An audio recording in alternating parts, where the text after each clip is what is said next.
Harihi Om Tat Sat. Shri Gurubhyo Namaha. Harihi Om.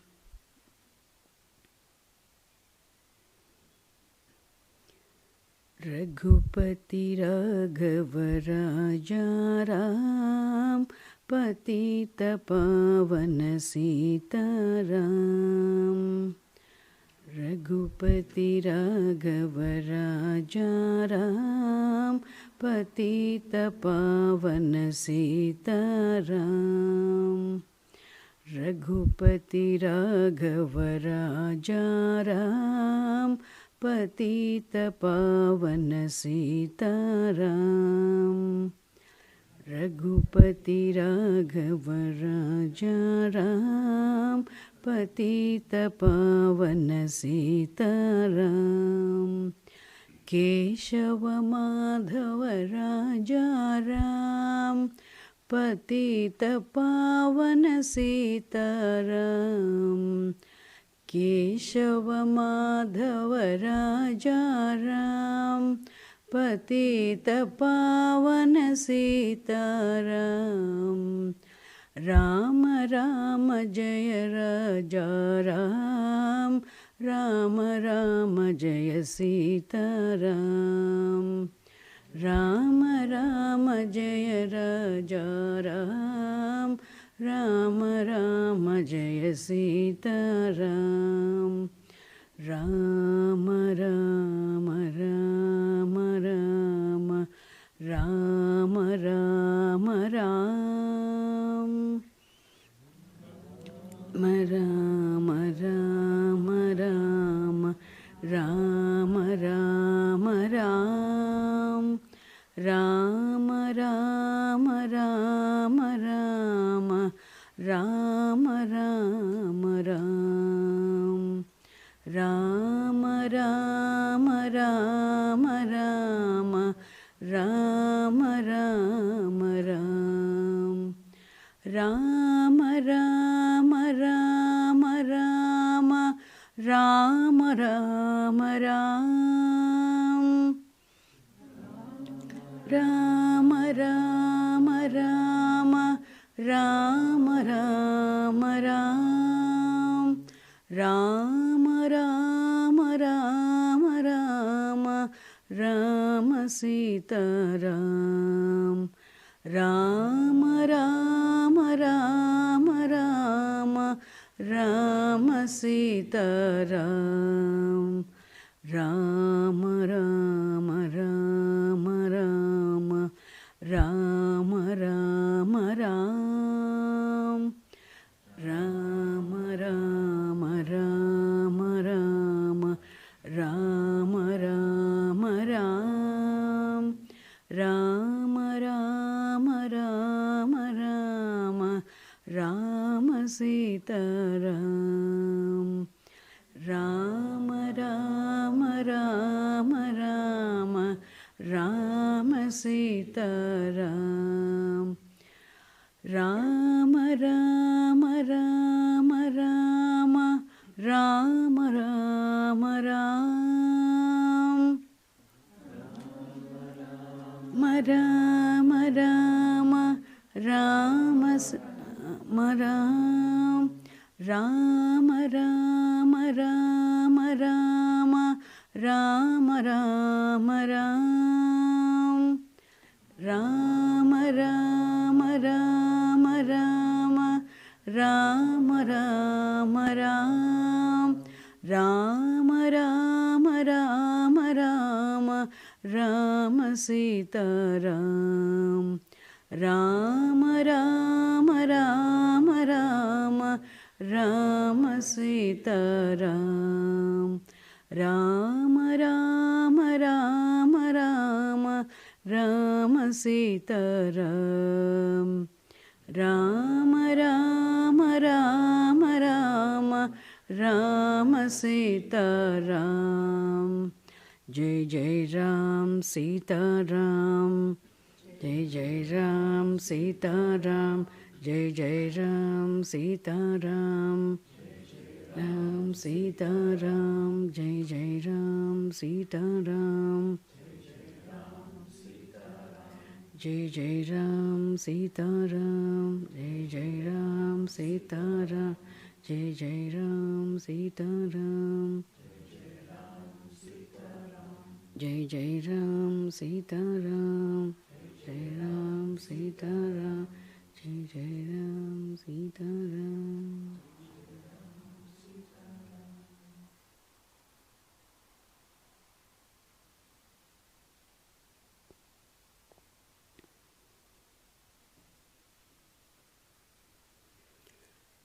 Om Sadashivasamarambham Vyasashankarammadhyamam Asmadacharya Paryantam Vande Guru Paramparam Shruti Smriti Purananam Alayam Karunalayam Namami Bhagavatpadam Shankaram Lokashankaram Shankaram Shankaracharyam Keshavam Badarayanam Sutra Bhashya Krutau Vande Bhagavantau Punah Punah. Om Hari Om Tat Sat Shri Gurubhyo Namaha Hari Om. Om Sahana Bhavatu Sahana Bhunaktu Sahaviryan Karavavahai Tejasvinavadhitamastu ma vidvishavahai. Om Shanti Shanti Shanti.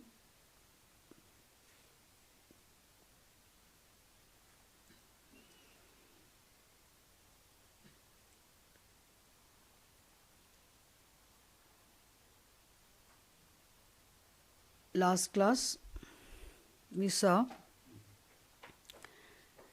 the Anubandha Chatushtayam, the fourfold factors pertaining to any text.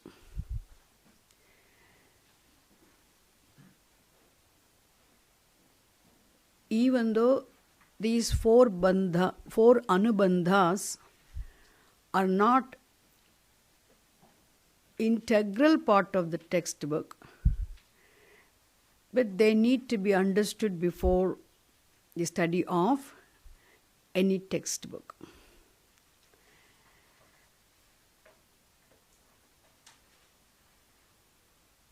The knowledge of the Anubandha Chatushtayam is like having the starter before you start your meals.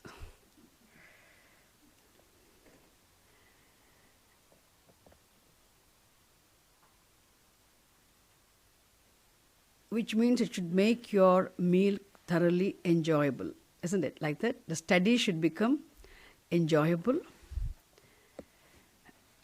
Therefore, we always know the Anubandhas before we begin the text. And there, the Adhikari is the first factor. And that is where we stopped last class. We have to go to the text. So before we go there, we have to do the Mangalacharanam first. Every class will be reading the first verses, the Mangalacharanam verses, so that you'll all get it correctly how to recite this. Akhandam Satchidanandam, Akhandam Satchidanandam, Avang Manasa Gocharam, Avang Manasa Gocharam, Atmanam Akhiladharam, Atmanam Akhiladharam, Ashraye Bhishta Siddhaye, Ashraye Bhishta Siddhaye, Arthatopyadvayanandan, Pyadvayanandan, Atitadvaita bhanatah Guru Naradhya Vedantasaram Vakshe Yathamati.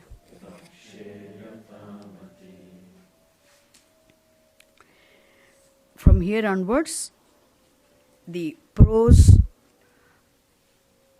begins. The prose part of the text begins.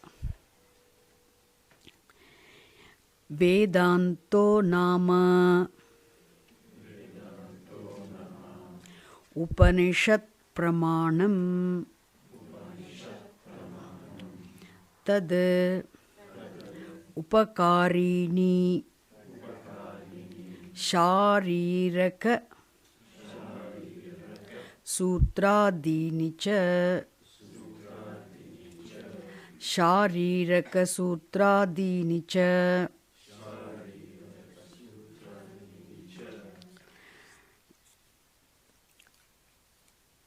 asya vedanta prakaranatvat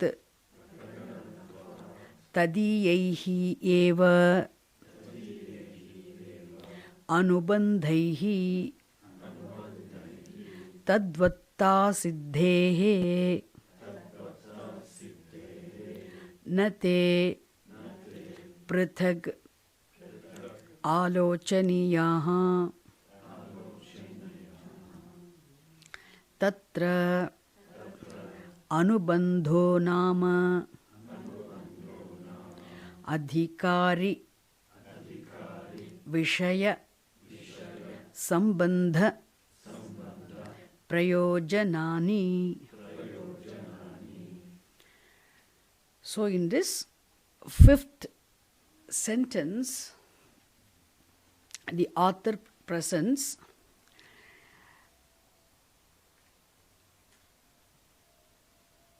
Anubandha Nama.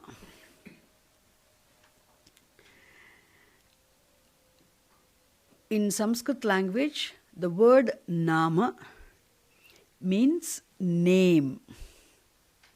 One meaning is what? Name.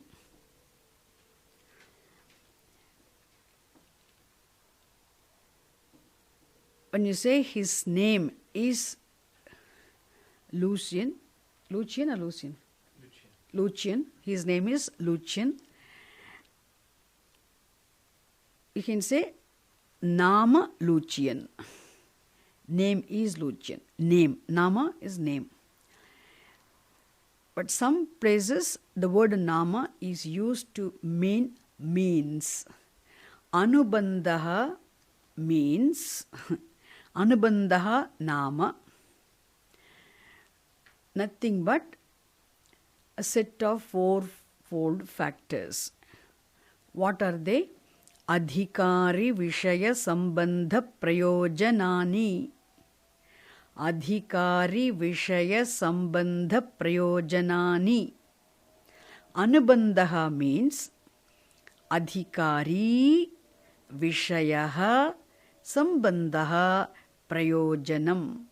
When all the four are put together, they make it short like this. Adhikari Vishaya Sambandha Prayojanani. So if you take each word separately, Adhikari, the qualified student of the scripture, is Adhikari. Then Vishayaha, the subject matter of the textbook, Shastram, that we are going to study. Then Sambandha, connection. Prayojanam, benefit or the fruit of knowledge you gain by studying this text. Prayojanam. So these are the four Anubandhas, and I have given you the literal meaning.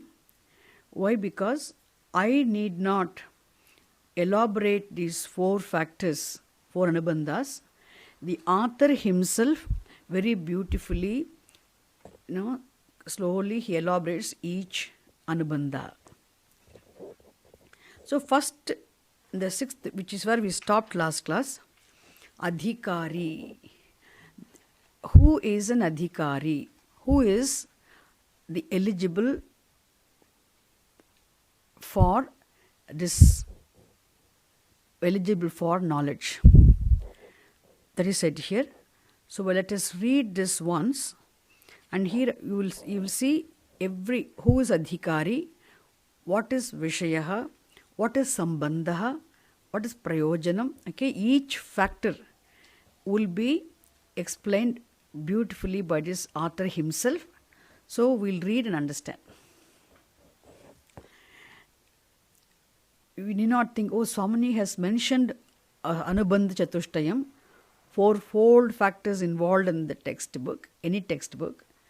She mentioned the fourfold factors as adhikari, vishayaha, sambandha, prayojanam. She just only gave the literal meaning of these words. We have not understood anything. So don't think that way, because the author himself is explaining every word. So he defines an adhikari in the sixth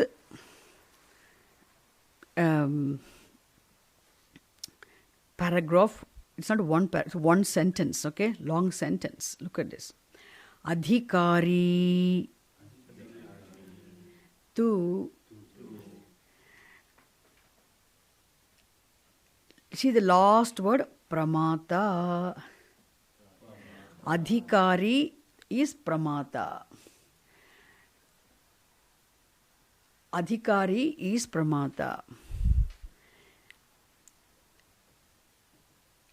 The first qualification required for studying the Shastram, thereby to understand the content of the Shastram and to benefit by the knowledge you gain by studying the Shastram. First qualification you require is that one must be a pramata. Pramata literally means the knower. But here we can take it as the one who wants to know. The one who wants to know. So the one who wants to know alone can know. If there is no desire for knowledge, how can you know? Therefore, desire for knowledge is very important. Therefore, here pramata is the one who wants to know the truth, the one who wants to know the content of the textbook he is studying, which means the one who knows the value of the knowledge he is going to gain by studying the textbook. Therefore, one who wants to know the content of the subject matter of the textbook, he is called pramata. But literally the word pramata means what? The knower, subject of knowledge, which I had told you earlier. So pramata. And another simple definition of the adhikari, the eligible student, is sadhana chatushtaya sampannaha. Before pramata, you have another word, sadhana chatushtaya sampannaha. Another small word. So sampannaha means the one who is endowed with, one who has. He has what? Sadhana chatushtayam. Chatushtayam again means a set of four. Sadhanam means a means. So sadhana chatushtayam here means the fourfold qualifications. A set of fourfold qualifications is called sadhana chatushtayam. Sampannaha means the one who is endowed with. For sadhana chatushtaya sampannaha means the one who is endowed with fourfold qualifications.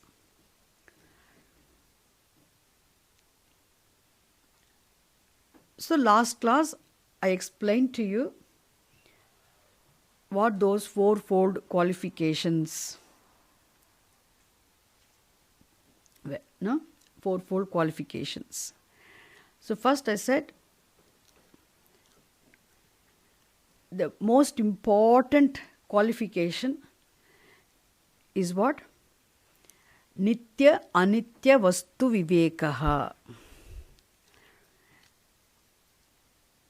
Nitya means permanent, eternal, everlasting, timeless.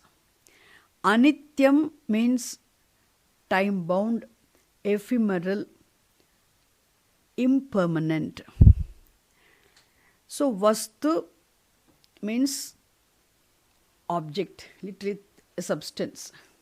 So nitya anitya vastu. Vivekaha means discrimination, discriminative knowledge, discriminative understanding. So discriminative understanding of what is permanent, what is impermanent is the first qualification.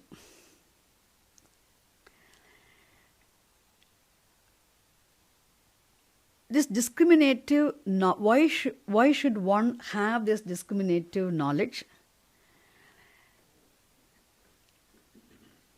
If a person does not have this discriminative knowledge, one cannot aspire for the permanent. No, one will be searching for the permanent in impermanent thing. Then the search will be endless. The search will never come to an end. One has to understand what one seeks ultimately in life is the absolute peace and happiness. And nobody is interested really in happiness or peace, which is time-bound, which comes and goes away from one. So everyone wants happiness, means that happiness which will be everlasting, which will last forever. Therefore, what one seeks happens to be the absolute peace and happiness, which means everlasting happiness, which is otherwise said to be limitless happiness.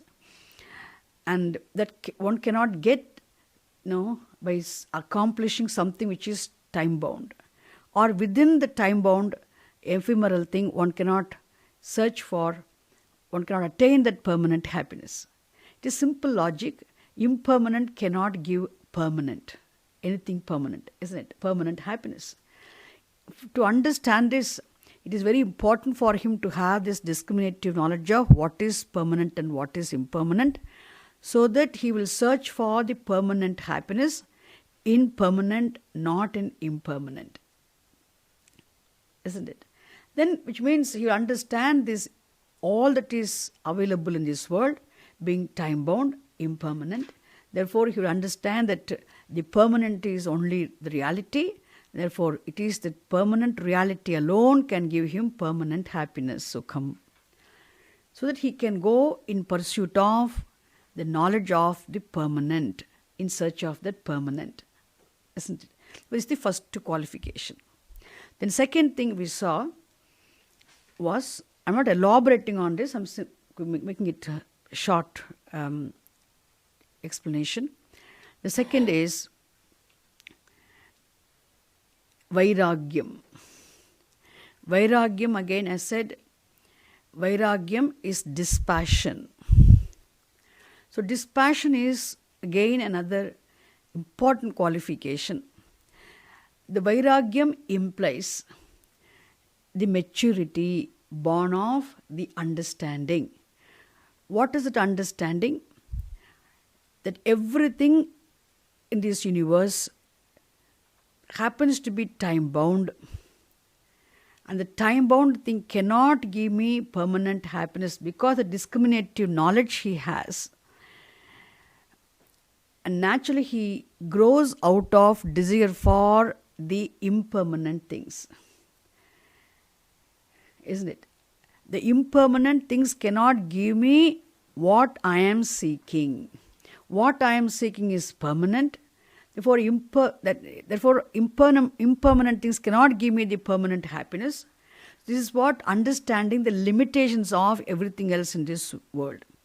So, knowing the limitations of everything, that they cannot really fulfill my wish, my need.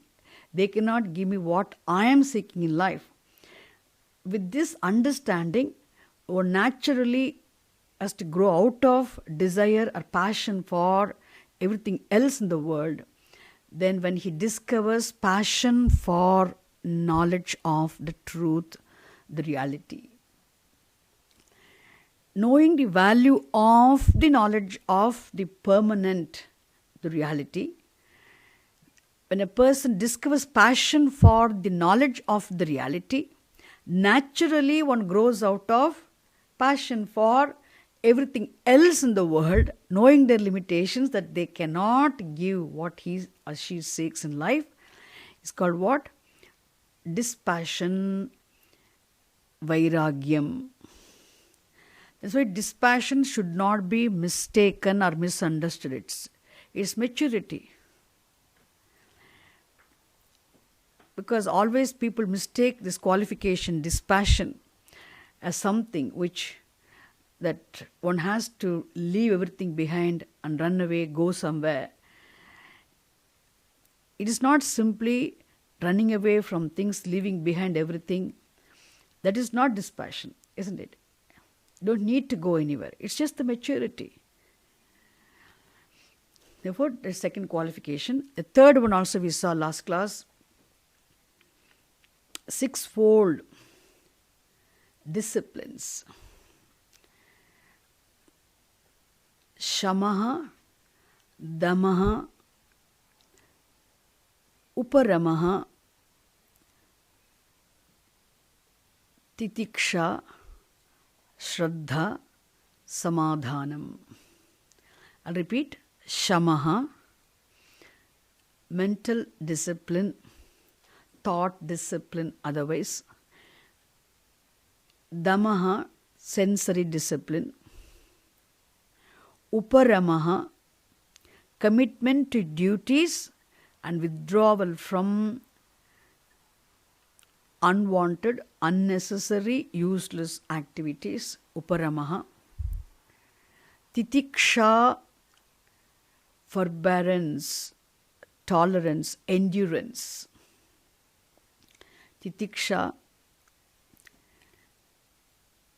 learning to remain equanimous in all situations, desirable and undesirable. Titiksha. Shraddha. Shraddha is unflinching faith. In the words of the Shastram, the scripture, the teaching, scriptural teaching and the teacher is Shraddha. Then Samadhanam is focused attention. Being focused. Being focused means reminding oneself of one's ultimate end being moksha in the form of knowledge of the reality. Being clear about one's end being moksha. Being focused. This is samadhanam. So these sixfold disciplines form the third qualification. And the fourth qualification is mumukshutvam.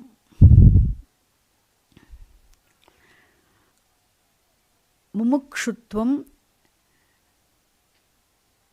means desire for freedom.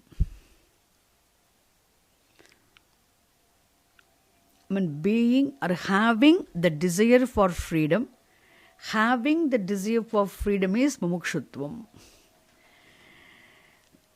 Mokshaha means freedom, and mumukshuhu means being desirous of. The one who is desirous of freedom is mumukshuhu, and mumukshutva means having desire for freedom.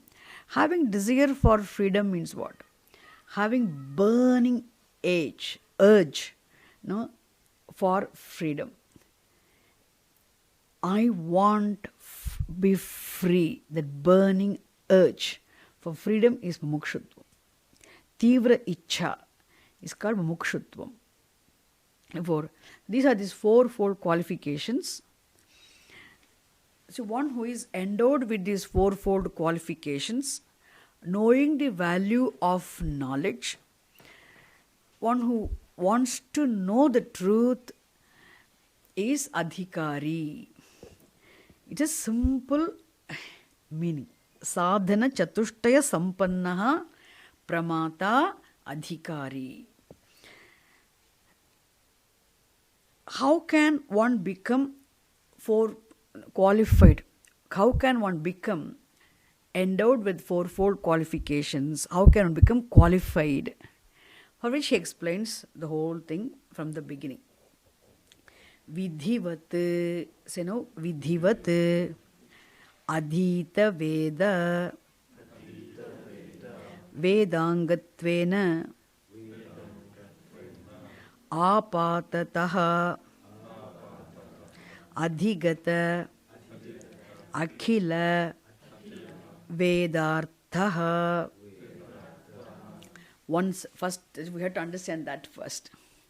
Vidhivat adhita veda vedangatvena apatataha adhigata akhila vedarthaha.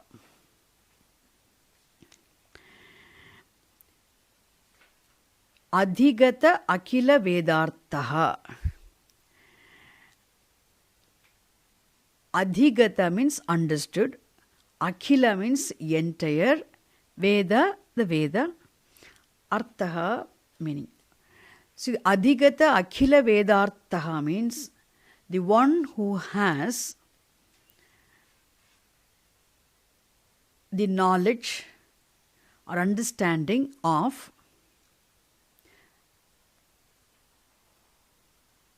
the core vision of the Veda.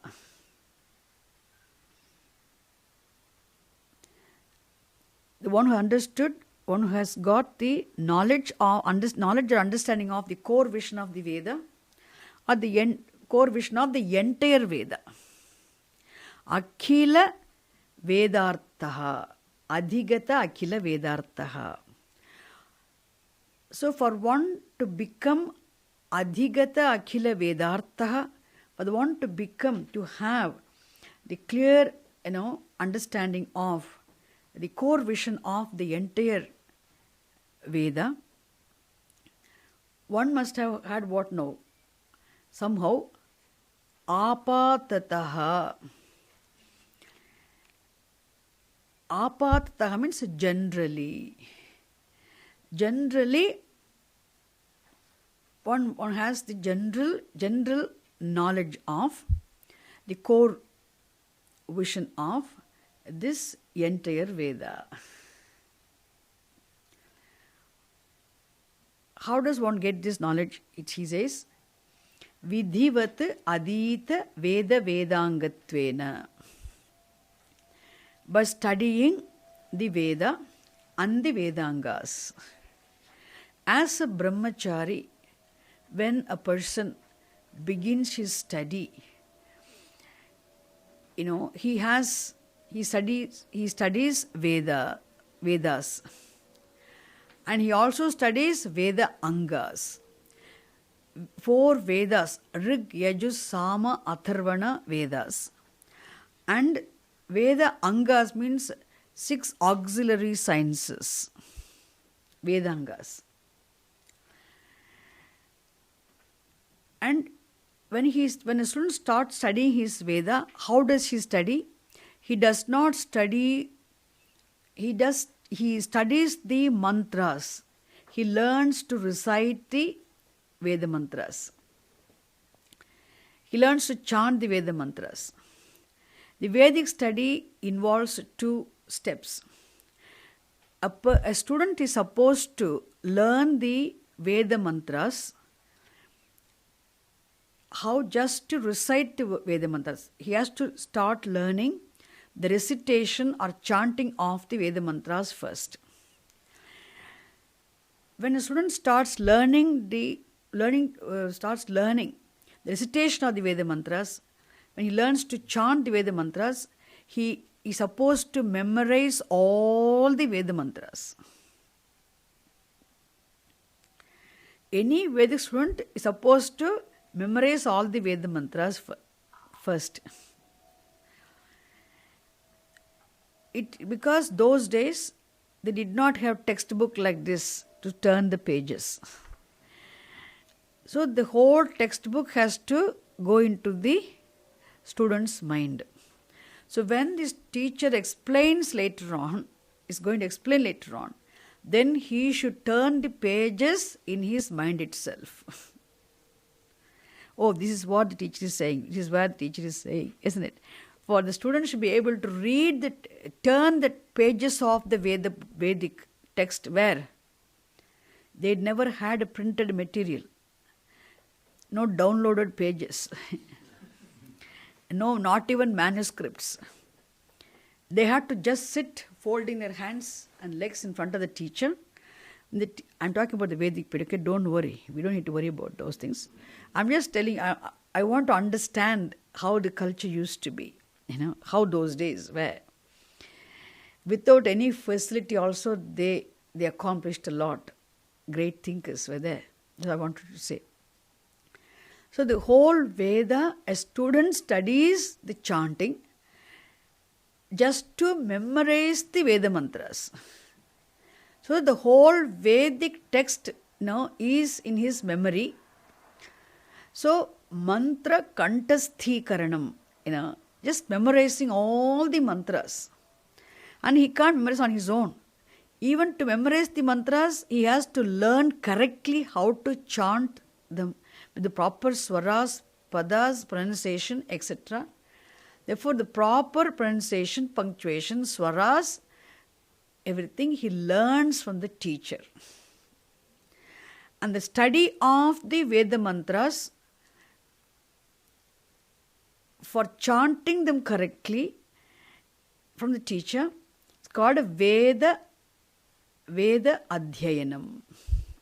Adhyayana means the study of the mantras. Later on, there will be a time when he will start understanding the meanings of mantras in depth with the proper unfoldment and explanations. Later on, there will be a time when he will understand the explanation, the meanings of the mantras properly explained and unfolded. So that's called a Veda Mimamsa. Mimamsa means analytical study of the mantras.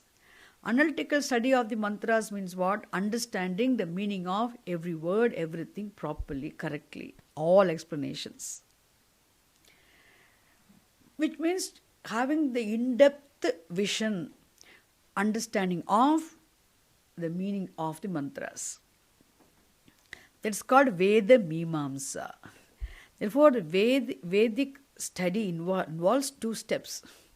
Veda Adhyayanam first, Veda Mimamsa study later on.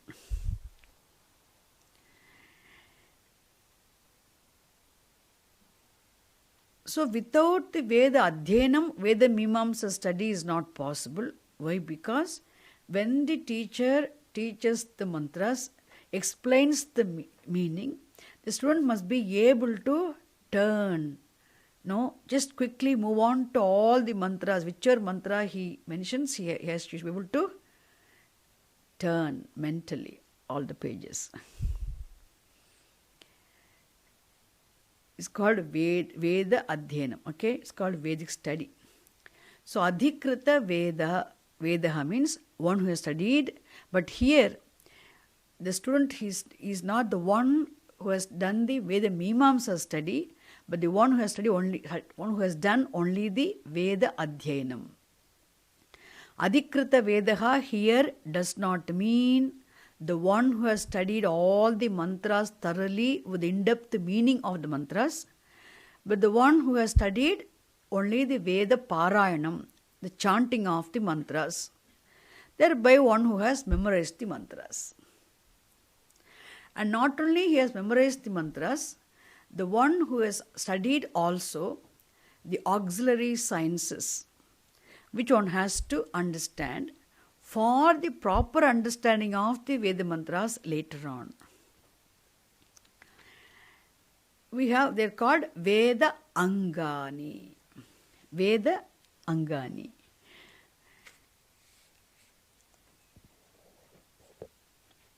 So here, the one who has studied the Veda Parayanam, the Vedic chanting, and the Veda 6 auxiliary sciences, the Veda Angas, has some general knowledge, okay, the outline knowledge of the entire Veda. Okay. What he says here.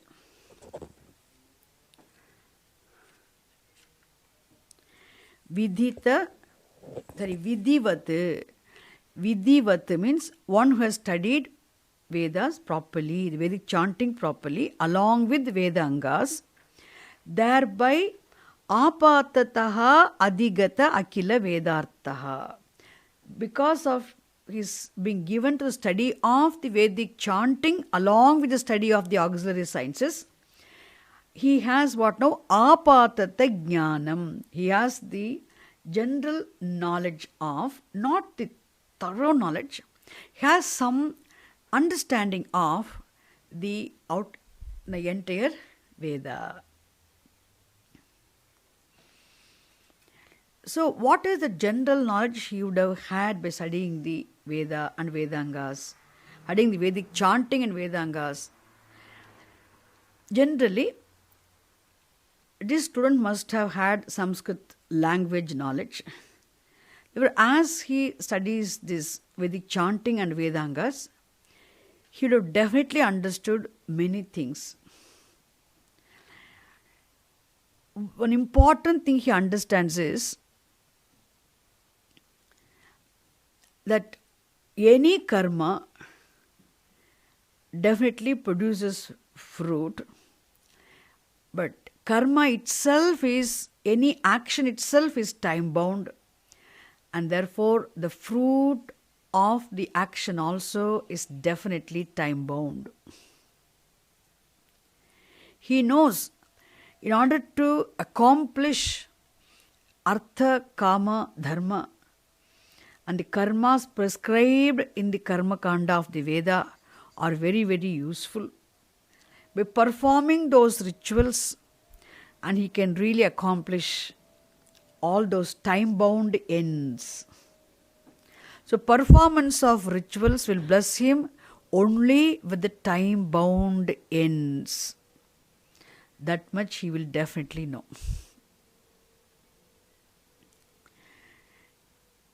And he definitely knows the everlasting, timeless end, everlasting freedom, everlasting happiness, permanent happiness cannot be accomplished as a result of an action, a performance of, result of an action, a ritual. That also he understands.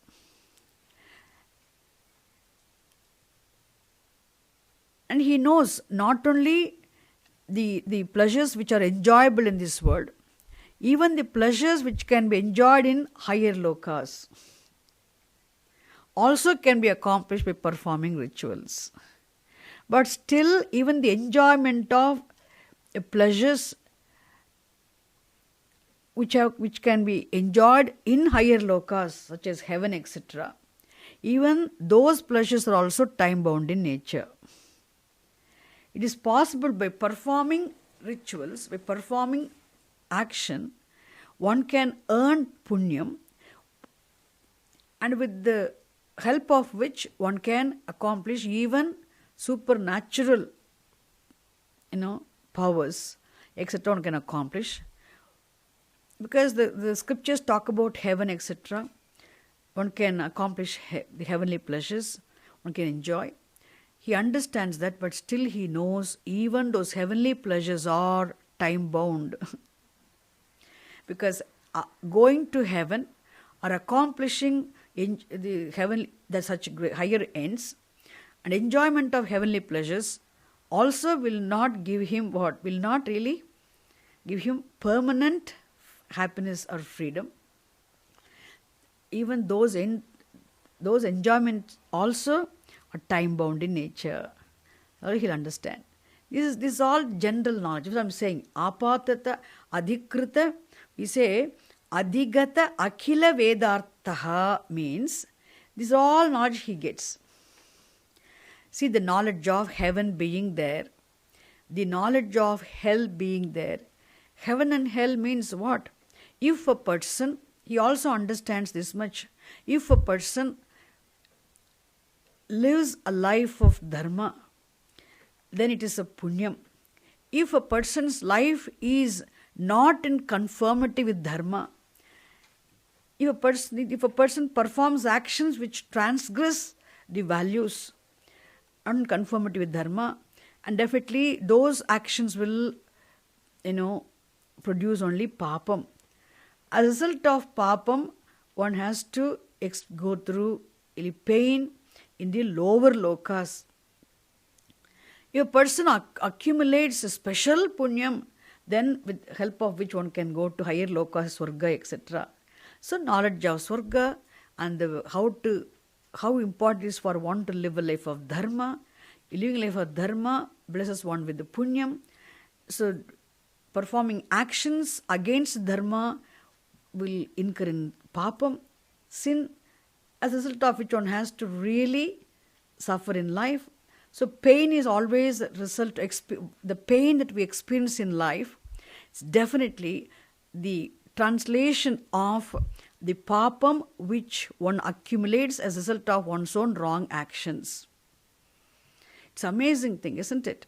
Whenever a person goes through suffering or any pain, and that pain is actually that pain that experienced is result of papa karma, result of the sin, which one has accumulated by doing knowingly or unknowingly, intentionally, unintentionally. Somehow one must have done an action which is not right, isn't it? Which is a wrong action.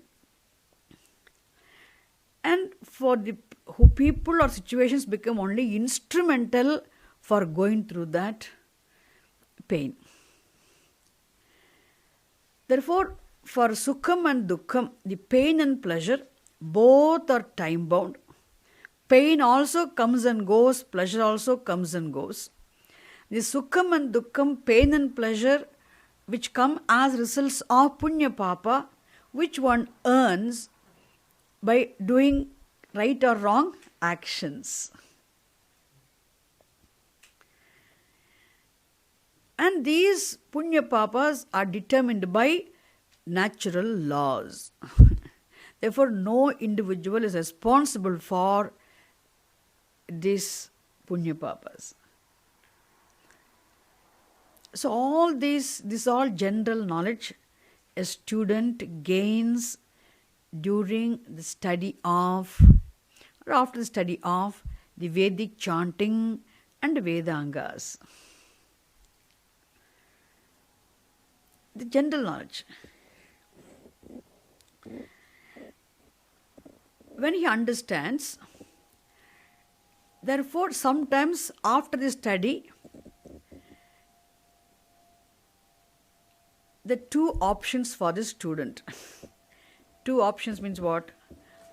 Sometimes the brahmachari becomes very mature.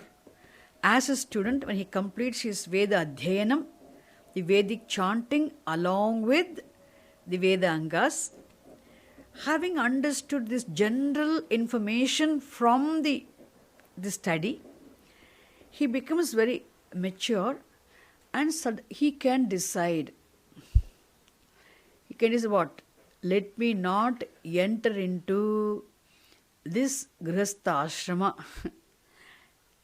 Let me not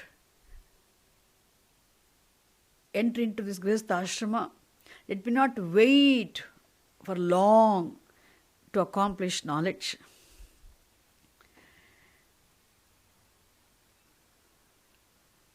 I'm not interested in artha, kama, dharma.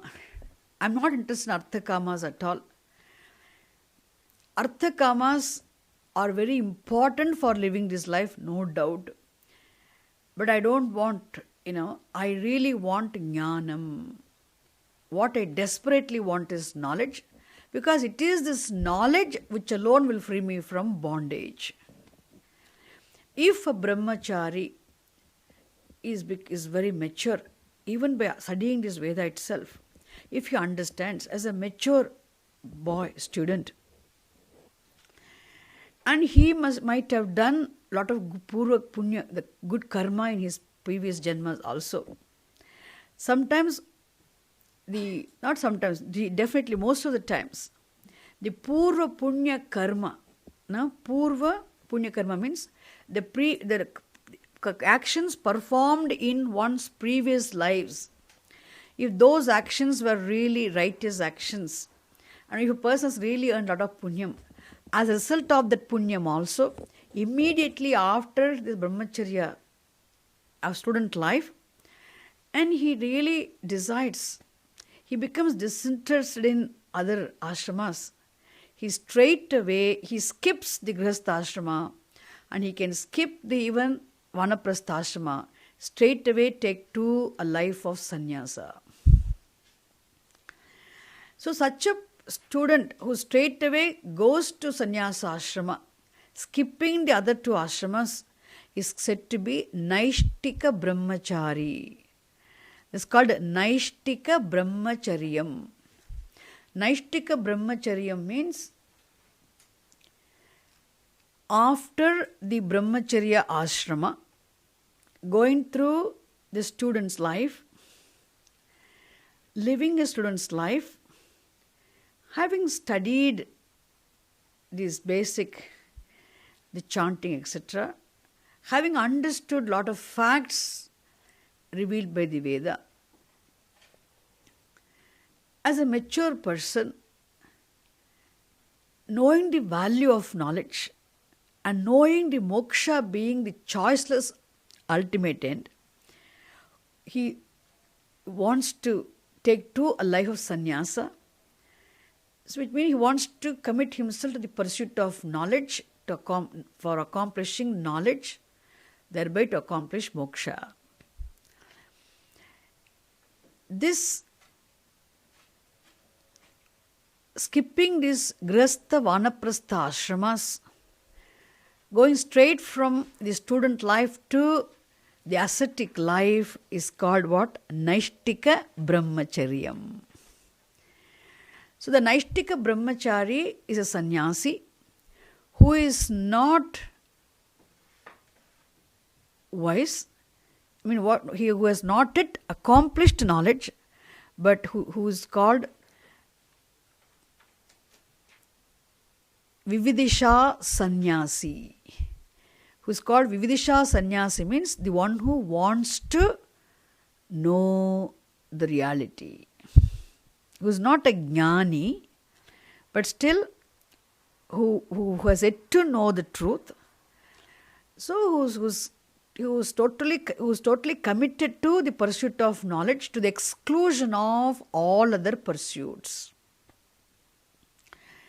Such a sannyasi will be taken care of by the society. All his basic needs will be taken care of by society, which means he can spend all his time only for studying the scriptures and sharing his knowledge with others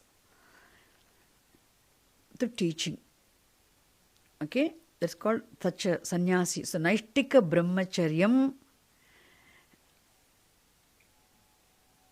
is adopted by a Vidisha sannyasi.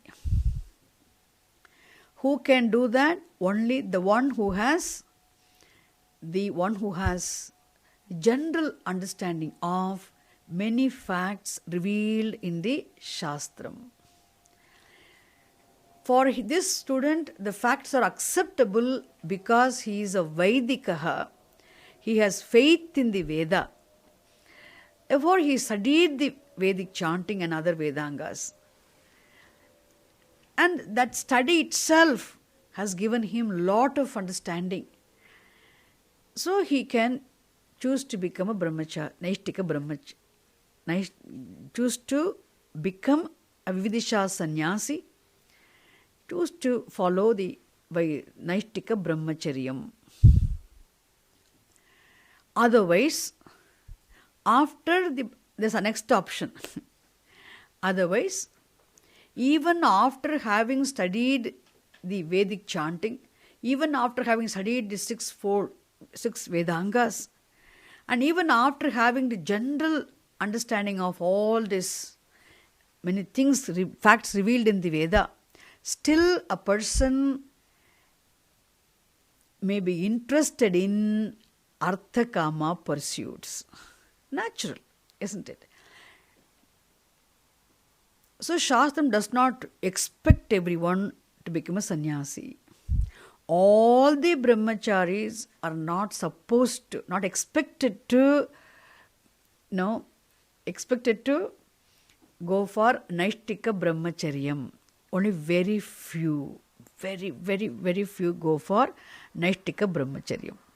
But most of the students, majority of the students, after the Veda Adhyanam, they supposed to enter into Grastha Ashrama, household life, which means they have to get married properly and they have to enter into the household life. There again, so after this much study, whether a person enters into a Naishtika brahmacharyam as a Vidisha sannyasi, or whether he enters into a Grastha ashrama, this person must be what both these people are very clear about one thing. They know the value of dharma. Okay, whether a brahmachari chooses to become a grihastha-ashrami, a householder, or whether he chooses to become a Vidisha sannyasi, Naishtika brahmachari otherwise, he knows the value of values.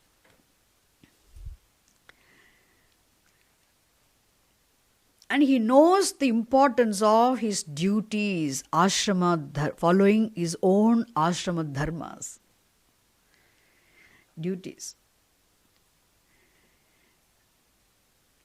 So as a grihastha-ashrami also, as a householder, when he enters into this household life also, he knows and he is going to get married, or he's married, he has his wife, and he knows this marriage is not for simply here. Marriage is for the marriage is for the progeny, for the perpetuation of dharma. Dharma praja abhivriddhyartam vivahaha. Vivahaha, because Vivahaha itself is what? A special, he is going to take a very different responsible, it's going to be a different responsible life. He's going to really bear.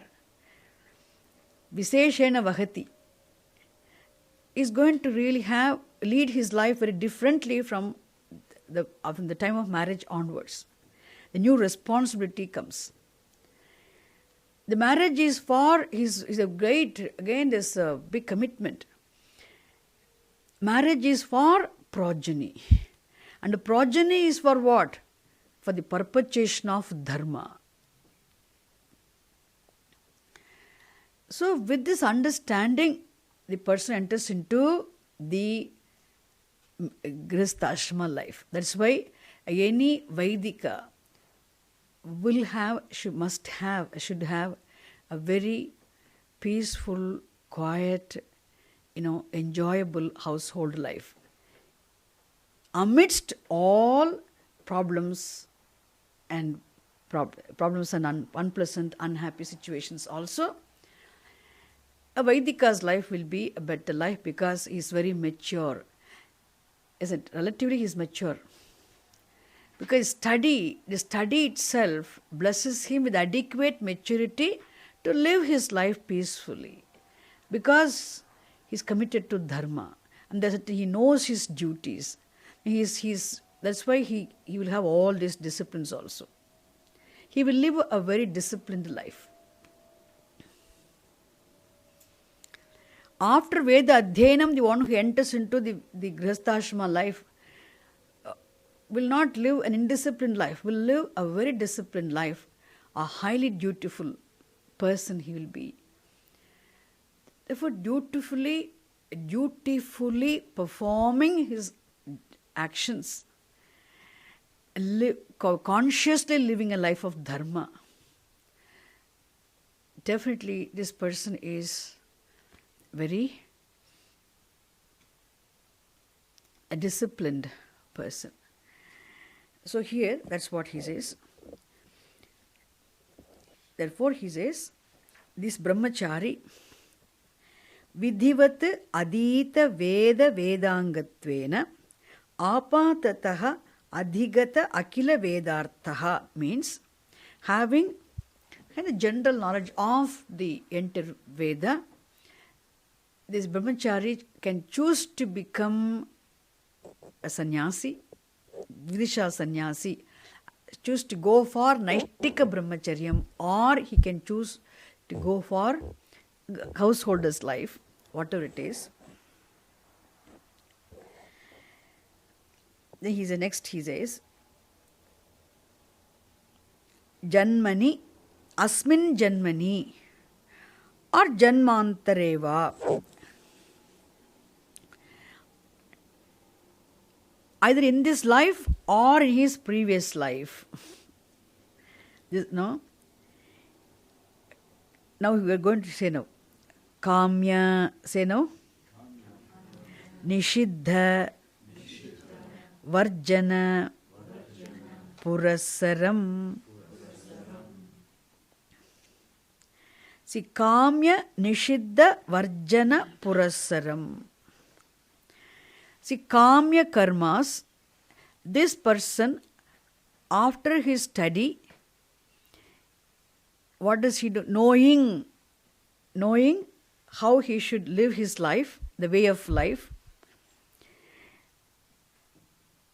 Kamya karma, Nishiddha karma, Varjana, Purasaram.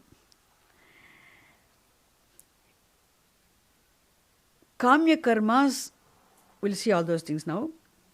He gives up Kamya karmas, he gives up Nishiddha karmas, which means his life is devoid of Kamya karmas and Nishiddha karmas. Now this person, as the one whose life is devoid of Kamya Nishiddha karmas.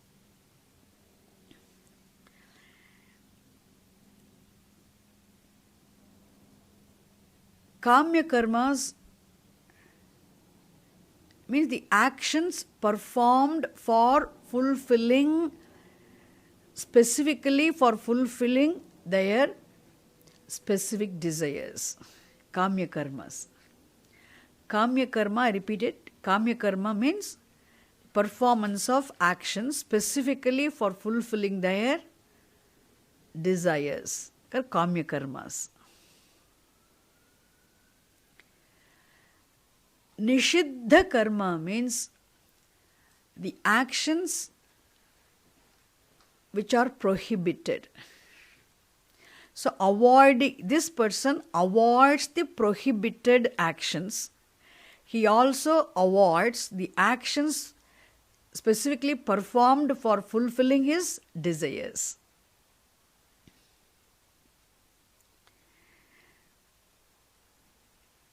Okay, he avoids.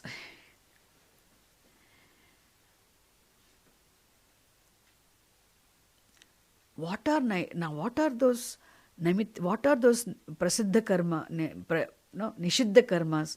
What are those kamya karmas? Don't get confused. This is such a beautiful text. This author is going to explain everything now, later on.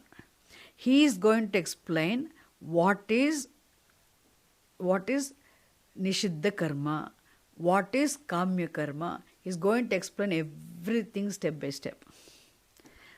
Okay, I am only giving you just literal meaning now. Why I am not explaining now? Because he is going to explain.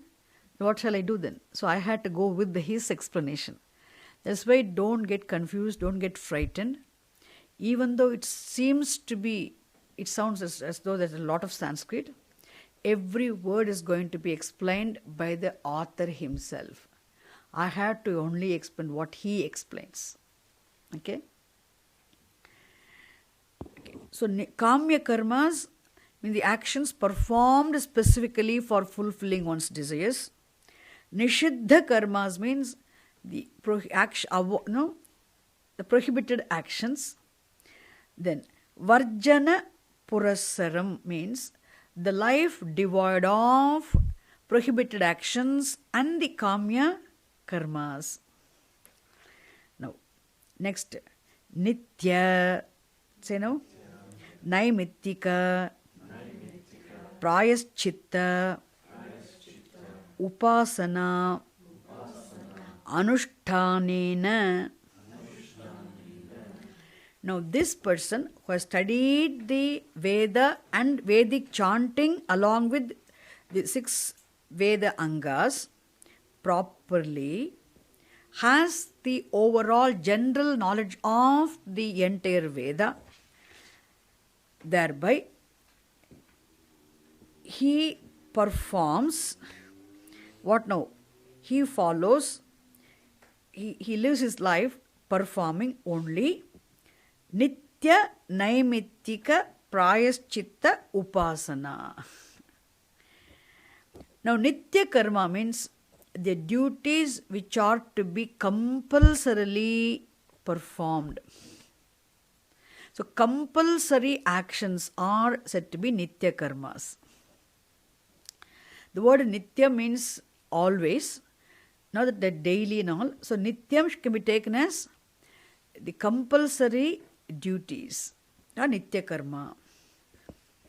The Naimittikam Karma means the actions to be performed occasionally.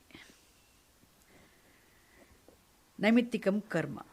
Then Prayaschitta Karma means the actions performed for neutralizing unknowingly, inevitably done Papa Karma.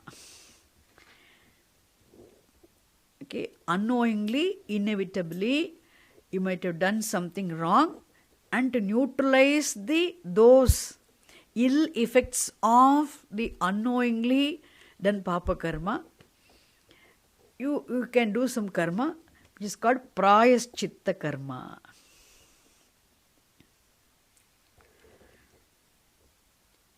Then Upasanam. Upasana means following, practicing meditation using the meditative techniques prescribed in the Upasana Kanda. Practicing meditations using the meditative techniques prescribed in the Upasana Kanda. It's called Upasana. Anushtanena means following. Anushtana means living, following. So this person follows what? He performs a Nitya Karma. This is his lifestyle. He follows this lifestyle. He lives his life wherein he performs compulsory duties. He performs a Naimittikam Karma, the occasionally performed actions. And he also performs Prayaschitta Karma, the actions performed for neutralizing the ill effects of unknowingly done actions. Then, Upasana, he also practices what? He practices meditation in keeping with meditative techniques prescribed in the Upasana Kanda. avoiding the prohibited and avoiding pratishiddha and kamya karmas. So these so many karmas are there. There is a nishiddha karma, kamya karma. These two karmas this person avoids. So any spiritual aspirant avoids these two. Avoids what? Kamya karma. Also avoids nishiddha karma. Don't get frightened. Oh my God, kamya karma I should not do or what? See, kamya karma means performing actions for specific ends. Now, specifically for fulfilling desires, isn't it? That does not mean you should not fulfill your desires. In fact, any action, every action you do in order to fulfill your desires only. Okay? That is why when I simple translation of these words I'm giving you, the author is going to explain everything. Every karma is going to explain later on. So here, therefore, he avoids. Here, the adhikari here is the one who avoids kamya karma, nishiddha karma, but he does not avoid, he definitely performs other three karmas. What are they? Nitya karma, naimittikam karma, prayaschittam karma, and he also practices meditation. 3 types of karma he performs, and he practices meditation. He avoids 2 types of karma. There are 5 types of karma we have studied now. Can you remember again? What are those 5 types of karma? Kamya karma, nishiddha karma, nitya karma, naimittikam karma, prayaschittam karma. 5 types of karmas, 5 types of actions. Of these 5, one avoids, an intelligent person avoids first 2 types of karma. He avoids what? He avoids kamyam karma and nishiddham karma. He definitely, what he does not avoid, he definitely performs is nityam karma, naimittikam karma and prayaschittam karma. So along with these 3 types of karma, he also practices meditation. Following this anushtanena, for a person to be able to avoid in his life kamya karma, to avoid prohibited actions, and necessarily, deliberately to perform nityam karma, naimittikam karma, prayaschittam karma, to practice meditation, he must be a strong-willed person. He must be the one who has surrendered his will to Dharma and Bhagavan. Understand? Which means he must know the value of moksha. He must know the moksha being his choiceless ultimate end, and he must know the value of the knowledge, and he must be committed to the pursuit of knowledge, and he must know the limitations of everything. Is it? For that, what helped him to know all those things?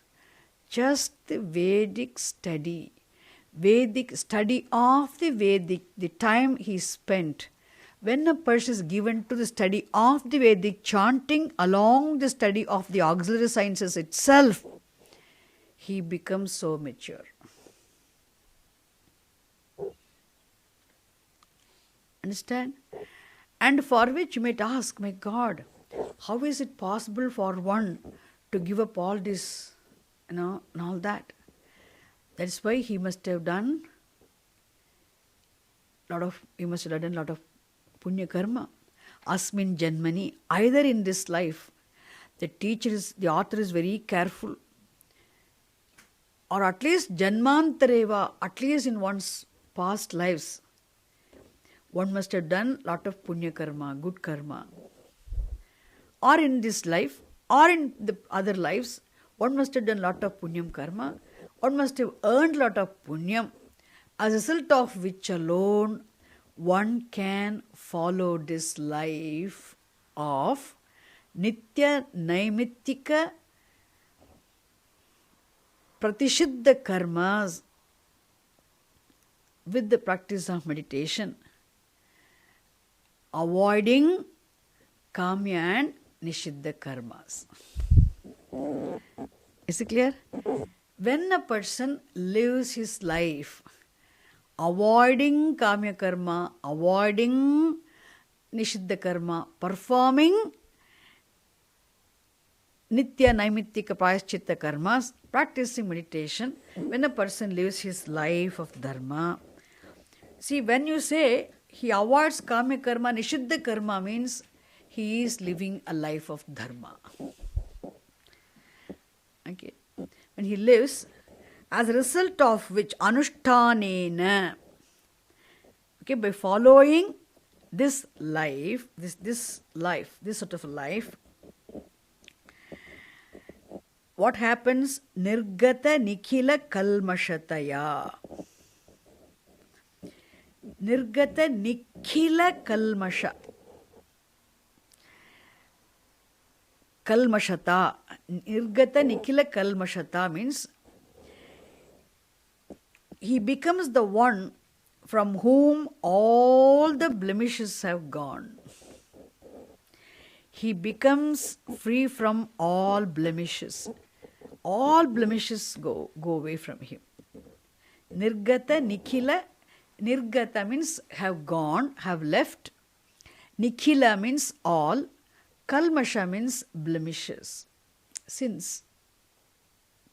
And not sins, impurities, not the sins, impurities. So nirgata nikhila kalmashata means enjoying the status of being the one from whom all the blemishes and impurities have gone, which means having become pure and clean. How does he become pure-minded? Just by living this disciplined life. Living a disciplined life means what? Practices meditation. Not just the practicing meditation. He performs nitya karma. He performs prayaschitta karma. He performs naimittikam karma. He cautiously avoids nishiddham karma and kamya karma. What he avoids, what he rejects, what he carefully performs. Understand? Which means he has discretion in action, isn't it? He avoids. Therefore, such a person alone then becomes pure-minded. Nirgata nikhila kalmashata. Kalmashataya. Having become pure, having become free from all impurities. And how? He says, Nitanta nirmala swantaha. Nitanta means very highly, perfectly pure-minded. Nirmala. Very highly or perfectly he becomes pure-minded.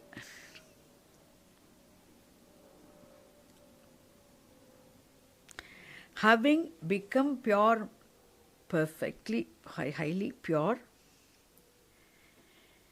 Nitanta means very here.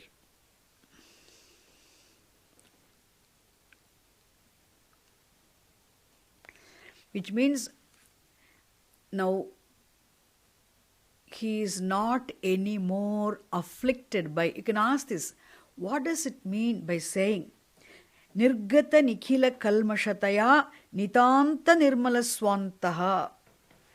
The one who has become highly pure-minded, being free from all blemishes, impurities. What does it mean? What does it mean? Being free from all blemishes and impurities, he becomes pure-minded means what? He becomes free from the afflictions and disturbances caused by the raga, dvesha, moha, mada, matsarya. Which means he is no more disturbed. He still has kama, krodha, lobha, moha, mada, matsarya. He still has jealousy. He still has hatred. He still has all of them. Having them is not a problem, but being disturbed, allowing them to disturb you is a problem. Which means you have to manage them. When you manage them, they don't disturb you. If you don't manage them, they will disturb you, isn't it? This person, you can't say he is absolutely free from those likes and dislikes. He is not absolutely free from. If he is absolutely free from all of them, he is wise. He is a wise person. He is a jnani. He is not absolutely free from his likes and dislikes, ragadveshas. He is not absolutely free from anger, jealousy, hatred, fear, desire, etc. But still, he is not disturbed by them anymore. Which means he is not afflicted by them anymore, which means he is able to, he is not enslaved by them anymore. He is able to manage them very well. Which means he is relatively pure. Understand? This is what I taught in Bhagavad Gita 3rd, when I was teaching. I taught you, remember, he becomes relatively pure. One has to become relatively pure in order to become absolutely pure. So absolute purity is only in jnanam. But relative purity itself is not that easy accomplished. It itself is a great achievement, which means you are intelligently managing them. Which means those emotions do not disturb you anymore. When you are disturbed by them, and your actions and external behavior will be expressions of those emotions which will contribute, which will result in damaging relationships, will be very destructive, very displeasing also, isn't it? Therefore, he says here, he gives that Nirgata Nikhila Kalmashataya Nitanta Nirmala Swantaha. He becomes highly, highly pure-minded, being free from all these impurities, which means what? Not absolutely, relatively, being free from all impurities. He becomes what now? He becomes the one who is endowed with fourfold qualifications. Okay? And such a person is an adhikari. Therefore, immediately we will all decide now. We have not studied the Vedic chanting. We never went to Veda Patashala. We have not done Veda Adhyayanam. We have not studied any Sad Angas. Therefore, what happens? We will not be able to know the overall, the vision, the core vision of the Veda Shastram. We can't have the general understanding of all these punyam, papam, right action, wrong action, surga, naraka, all how artha kamas can be accomplished by performing rituals. All we will not have any understanding. And then we do not know whether we had past life or present life. And then we do not know really how to give up kamya karmas. We do not even know what are the nishiddham karmas, prohibited actions. So how to avoid them, how to prohibit them. So it is very difficult for us to become adhikari for knowledge. Therefore, let us not study Vedanta at all.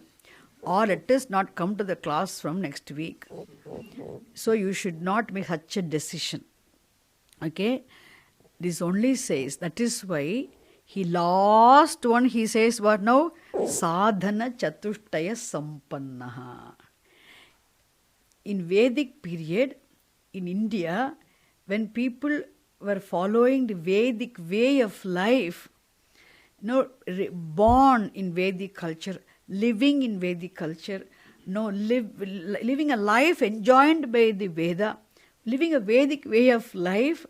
Now, how easily, in due course, either as a young person, because of the punyam one has earned in previous life or this life, one can straight away jump from, leap, skipping the two ashramas, straight away he can go to sannyasa ashrama, or he can go through properly all the ashramas.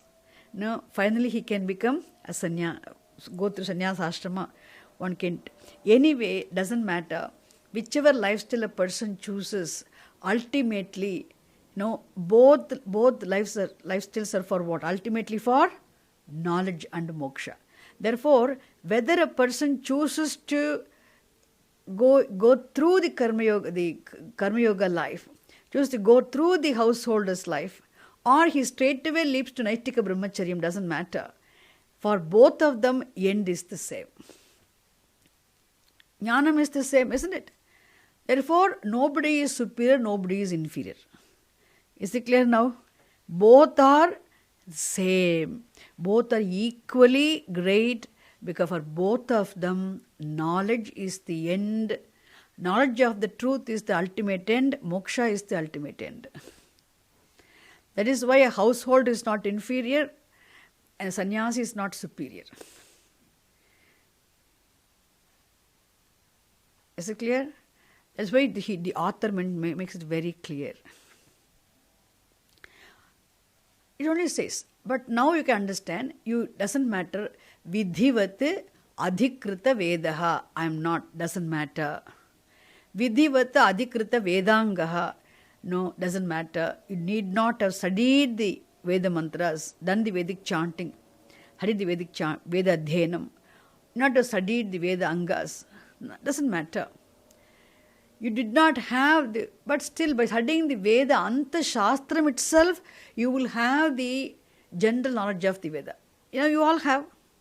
Without having done the Veda Adhyanam, studied the Vedic chanting, without having studied the Veda Angas also, even by studying the Veda Anta Shastram itself, you can have the same knowledge. Is it clear now? So for people who were deprived of studying the Vedangas, also can have this apatata jnanam, the general knowledge of they can have the core vision of the entire Veda. How? By merely studying the Veda Anta Shastram. Now you are studying Veda Anta Shastram, that is why you don't need to worry about that. But what finally the teacher says is, sadhana chatushtaya sampannaha. Okay, being endowed with fourfold qualifications is very important. The one who is endowed with the fourfold qualifications and naturally is the one who is qualified for knowledge. And he is the adhikari. Okay, now the questions might come. You said this adhika, for one to become adhikari, to become the one who is endowed with fourfold qualifications, for having these discriminative knowledge and dispassion and disciplines, and desire for freedom, to have these qualifications also, we have to avoid kamya karma, we have to avoid nishiddha karma, we have to perform nitya karma, naimittika karma, prayaschitta karma. We have to practice meditation. Means, what do you mean by that? You may have doubts. So next class, the author is going to present everything. What is nityam karma?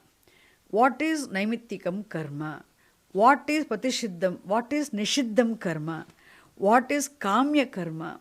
What is prayaschitta karma? What is upasanam? Okay, what is meditation? How to practice meditation? Okay, all these things step by step he'll explain. Even though we talk about 5 types of karma, all big names, don't get frightened. Nothing, just doing the right, avoiding the wrong. Simple thing. Dharma anushtanam, adharma varjanam. Avoiding adharma, living dharma is what is highly emphasized. So the author himself is going to explain every karma. So now we have not yet completed the topic of adhikari. We are still understanding adhikari. I have only introduced today the adhikari of the 4 anubandhas. I have introduced the first anubandha called adhikari. We have yet to understand the adhikari. What has been given here in a nutshell will be elaborately discussed later on. Okay? So everything will become clear. Is it okay? I wanted to understand one important thing here. See, by studying the entire Veda, ultimately what one has to understand can be understood just by studying the Vedanta Shastram.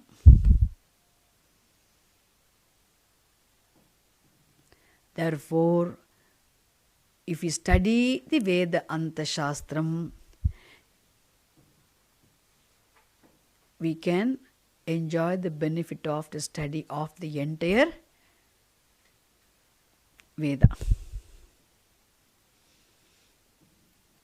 Is it clear? So we don't need to feel bad. We have not studied Veda, etc.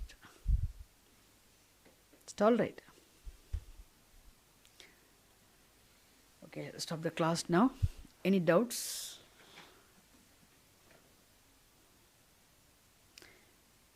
I have no doubt, but all I want to say is that the sannyas life is easier to avoid those karma rather than in your household. Marriage and it brings about a lot of complications. It's not. That is how you grow. You have to see the limitations, to understand the limitations of everything. There is no sukham in this in any of these objects here. One has to understand, isn't it? You have to, in fact, the whole life has to be lived to understand the limitations of everything in life. Without having lived this life properly, one cannot really understand the limitations of everything.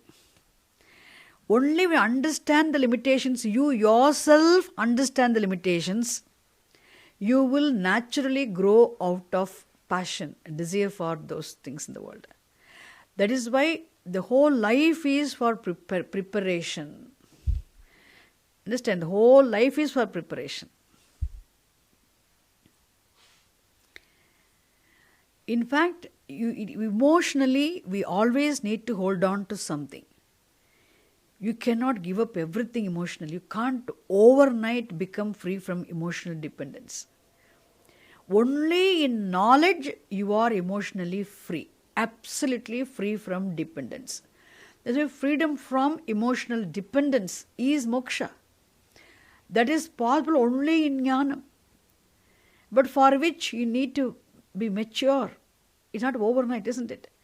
Oh, if you give everything here, if you're nothing for you, is there nothing for you to hold on to emotionally, and you are not eligible for you to, go for jnanam also, then life will be miserable. That's why hold on to something, and try to grow. In fact, Shastram itself, understand karma, live, perform karma, live this life. Get into this household life, live this household life, then grow in this household life, then grow out of household life. You can never grow out of something without having grown, isn't it? For you to grow, you need to live. To live, you need to enter. That is pariksha lokan karmachitan nirvedamayad brahmanaha. Mundaka Upanishad says, a brahmanaha is the, in that particular verse, a brahmanaha is the one who is mature person. The indifferent person. Who is the mature person? Shastram says, the one who learns from one's own life's experiences is the intelligent person, is the mature person. Who is the dull-witted? Now, even having lived one's life for so many years, having gone through so much in life, still there is no desire for knowledge. Still there is no desire for moksha. Still there is desire for movies and films and all those things. Young people is okay. Even after having lived so many years, still there is no passion for knowledge. Still interest, still there is so much drawn towards worldly, enjoyment of worldly things. See, enjoyment of worldly things and worldly pleasures is not at all wrong. It is for, the whole Jagat is for enjoyment. But how long? When you're very young, the whole Jagat is for enjoyment. Enjoy everything. But while enjoying, also learn. If you are learning, this life has served its purpose. The life is really meaningful life if you have learned from your experiences. What is that final lesson? My God, nothing in the world is permanent. Nothing can really make me absolutely peaceful and happy. It is a fact, but this fact, others may not tell you. It should be your own clear, doubt-free understanding. There is no sukham in this world. But that you cannot just because by hearing somebody saying you can't decide. One has to live one's life. Enjoy everything. That is why Shastram does not expect anyone, to deprive oneself of any pleasure here. You can enjoy anything here. Everything is for enjoyment only. Enjoy everything, accomplish everything, have everything, but see, do your actions, but do anything and everything, but in conformity with dharma. Enjoy it. Fulfill all your desires, no problem. But when you're fulfilling your wishes and ends, fulfilling your desires, accomplishing the ends you want to accomplish, there you must learn a lesson. By analyzing your own experiences in life, what is that lesson you have to learn? These all, they all have their own limitations. They're very beautiful, wonderful, nice, I've accomplished them. But all these ends and accomplishments and achievements have their own limitations that they cannot give me one thing that I'm seeking choicelessly. That lesson, if you can learn, then this life has served its purpose. Isn't it? That is why to learn means you must be sharp. To learn this lesson from your life's experiences, you must be very sharp, intelligent. And for that, the special sharpness, intelligence required to understand this fact, you must live a life of dharma. That's what Shastram says. Living a life of dharma is mainly for you to be intellectually sharp, to appreciate this fact by analyzing your experiences, by going through the life. If you don't live your life, how are you going to have experiences? How can you analyze your experiences? How can you arrive at this fact? Isn't it? The pariksha lokan karmachitan nirvedamayad brahmanaha means the intelligent, the brahmana is the intelligent, the mature person who really learns from his own life's experiences.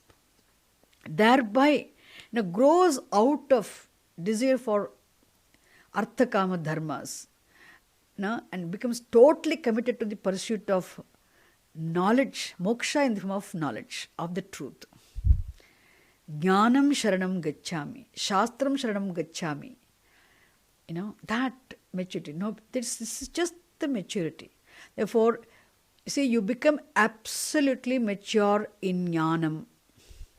A human being becomes absolutely mature only in jnanam, totally mature. He cannot grow anymore. There's only in knowledge. So knowledge is absolute maturity. But becoming committed to the pursuit of knowledge itself implies what? Relative maturity. When you live a life of dharma, you are mature. By living a life of dharma, you become more mature. By gaining knowledge, you become the most mature. When you do not live a life of dharma, you are immature. Okay? The one who does not know the value of dharma, does not make any effort to live a life of dharma, is immature, according to the Shastra. 70, 80 also child only. The one who knows the value of dharma and commits oneself to live a life of values, and he is mature. And if he becomes committed to the pursuit of knowledge, he is more mature. When he attains knowledge, he is the most mature.